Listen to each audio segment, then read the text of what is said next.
एक भी देवता मोहिनी ठाकुर से मोहित नहीं हुआ था, क्योंकि पता था मेरा ठाकुर है। जब किसी माई दाई बहन को देखो तो उसके चरणों की तरफ देखो। गोरे गोरे चरणारविंद मेरी प्रियाजू के, मेरी प्रियाजू की सखियों के बलिहारी है प्रभु। और अगर तुम सूरवीर बन के आंख में आंख मिलाए तो कह रहे उन्मत्त में वो कुरते योषि दृष्टैव दुष्ट मदिरेव। आपकी बात क्या है? हम एक महात्मा की बात बता रहे हैं। इतना भजन कर रहे थे कि शरीर की शुद्धि नहीं थी, पूरे शरीर में दीमक लग गई थी। शरीर है ये दिखाई नहीं दे रहा था, केवल आंखें बीच बीच में खोल लेते थे तो दीमक झड़ जाती थी। च्यवन ऋषि, उनका नाम च्यवन ऋषि था। बहुत समय हो गया, प्रसंग नहीं पड़े। तो एक राजा की राजकुमारी अपनी सखियों के साथ उधर से निकली। तेजोमयी आंखें ऐसे ज्योतिर्मयी चमक रही थी। उनका ये बहुत चमकती हुई क्या है ये, और ऊपर से सब दीमक लगी हुई थी।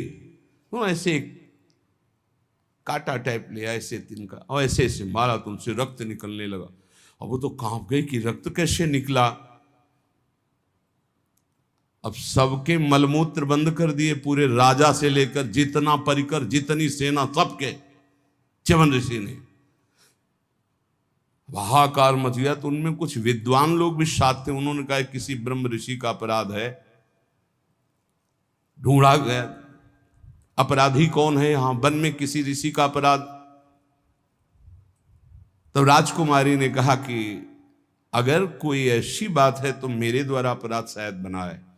एक दीमक का पिंड जैसा था, उससे दो ज्योति जगमगा रही थी और हमने उसमें, तो उससे रक्त सारे बोले च्यवन ऋषि का ये पूरा क्षेत्र है, कहीं ऐसा तो नहीं किया च्यवन ऋषि को तुमने। चलो आगे गाय और ब्राह्मण करके च्यवन ऋषि से बंधना। महाराज सबकी लघुशंका सोच खोल दियो, बंद कर दिए सबके। अब कितनी देर भाई, 6 घंटे 8 घंटे में सबके। महाराज शर्त कैसे खुलेगी आप बस बताओ। शर्त सुकन्या, राजकुमारी का नाम सुकन्या, सुकन्या दे दो। राजकुमारी से कहा अब राजकुमारी ना कैसे, अपराध तुमने किया ऋषि की सेवा में, तुम्हें उन्मत्तमेव कुरुते योषि दृष्टैव दुष्ट मदिरैव। जाओ सबके लघुशंका सोच खुल जाए, जाओ अब सब यहां से।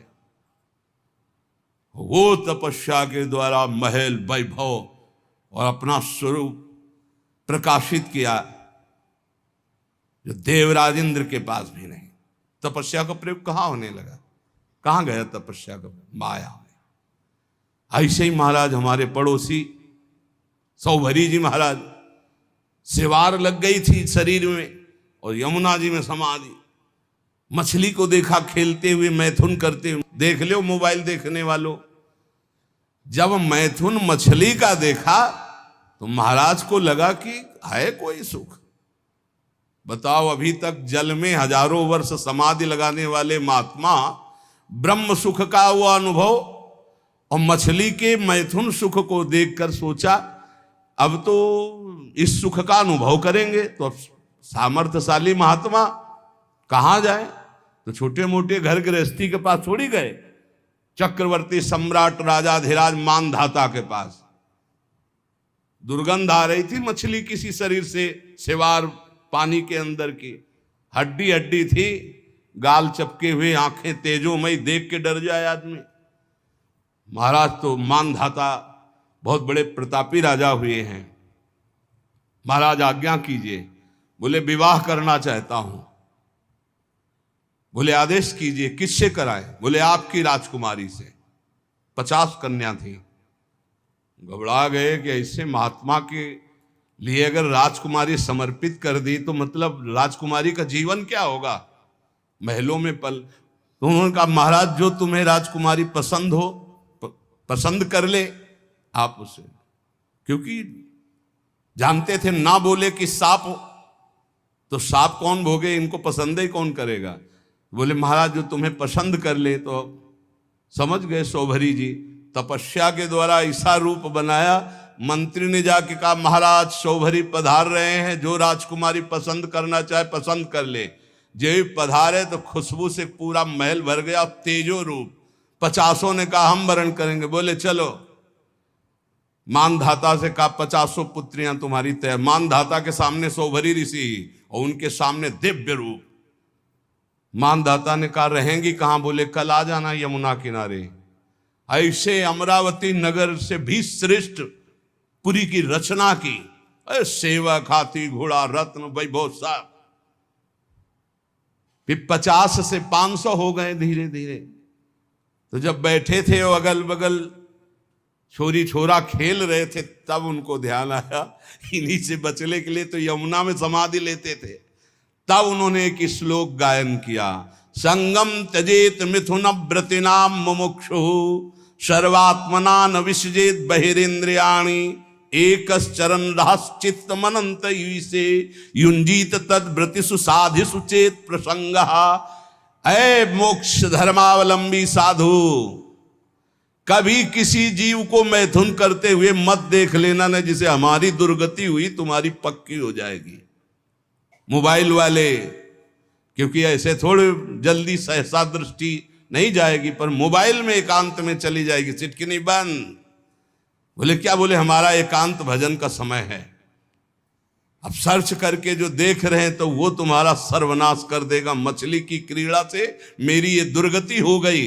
बोले तुम्हारी क्या होगी। इसलिए संगम त्यजेत मिथुनम व्रतिनाम मुमुक्षु, जो मैथुन धर्म से युक्त प्राणी, इनका संग त्याग दो, इनका दृश्य मत देखो, इनका संभाषण मत सुनो। सर्वात्मना न विसजेत बहिरेन्द्रियाणि, इंद्रियों को खुला छूट मत दे दो, अंतर्मुख रखो, एकस अकेले रहो। चित्त मनंत से, चित्त को ईश्वर में सदैव लगाओ। अकेले का मतलब आंतरिक वृत्ति से।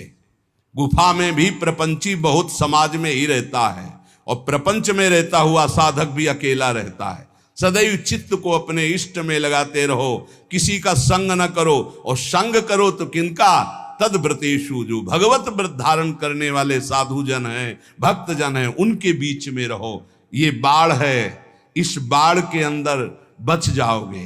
साधु समाज की बाढ़ में बहुत बचत होती है। अगर हम गिरने जा रहे हैं तो दूसरा हमें थाम लेगा। इसलिए कह रहे हैं उन्मत्तमेव कुरुते योषि दृष्ट्वैव दुष्ट मदिरेव। दृष्टि मिलाना बंद कर दो, दृष्टैव दुष्ट मदिरेव। बस गए, पाताल का रास्ता पक्का। 5 बाण है उसके, 5 संधान कर दे तो शंकर की समाधि भंग कर दी। तुम तो जीव हो, शिव की समाधि भंग कर दी। औरों की तो बात जाने दो, अपने स्वरूप में आ जाए काम ना। हाँ, तो जो ब्रह्म में देखत रहे, देखें चराचर नारी में, जे ब्रह्म में देखत रहे। अबला बिलो कई पुरुष में, पुरुष सब अबलामयम, दुई दंड भरी ब्रह्मांड भीतर काम कौतुकयम। कोई साधारण वीर है, देवाधिदेव महादेव की समाधि भंग कर दी। तब उन्होंने कहा कि त्रिभुवन में ऐसा कौन। तो देखा आम के पेड़ में छुपा बैठा, तीसरा नेत्र खोला, राख का ढेर हो गया। अब वो तो शिव हैं, तुम्हारे है तीसरा नेत्र, दुई है, तीसरा तो बंद है तो सबके तीसरा नेत्र ज्ञान नेत्र। ज्ञान से काम भस्म हो जाएगा। या प्रेम नेत्र खुले हृदय में, और या बुद्धि में ज्ञान चक्षु, वो गुरुदेव की कृपा से खुलते हैं। अज्ञान तिमिरांधस्य ज्ञानांजन शलाकया चक्षुरुन्मीलितम मेन तस्मै श्री गुरुवे नमः। ए भाई मान लो, ऐसे बात करो जब बात करना हो। ये बहुत ही सावधानी की प्रार्थना कर रहा हूं। निज अनुभव ये कहूं खगेशा, पक्का जरा सी भी चूक हुई तो जीवन भर पछताना पड़ेगा। ये ऐसा घाव है, ये ऐसा दलदल है, ये ऐसी फिसलन है, ये ऐसी डूबन है जिससे निकल पाना मुश्किल है। मुस्कुराहट तो जिंदगी की खो जाएगी।